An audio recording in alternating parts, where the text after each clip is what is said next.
कहानी का नाम शैडो जो अंधेरे से आया। भाग एक। घर में आया मेहमान। विलोब्रुक एक छोटा सा शांत शहर जहां सब कुछ सामान्य दिखता था, लेकिन शहर के ठीक बाहर पुरानी बंजर जमीन पर एक परित्यक्त शरण स्थली, अब कोई नहीं जाता था। पर एक दिन पार्कर परिवार के बच्चे एम्मा और जैक वहां घूमते हुए एक सुनहरा पिल्ला देख लाए।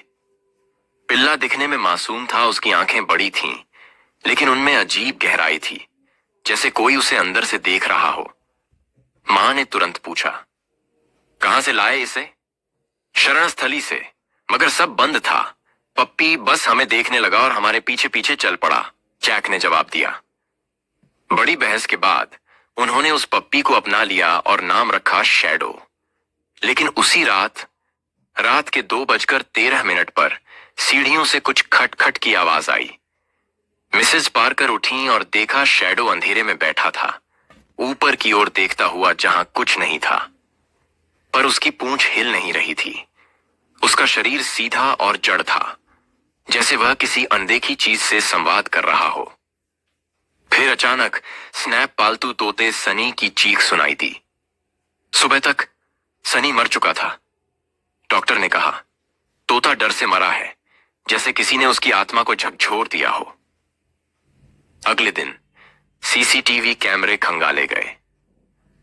एक फुटेज में रात के 3 बजे शैडो मानव आकृति में बदलता दिखा, बस एक पल के लिए।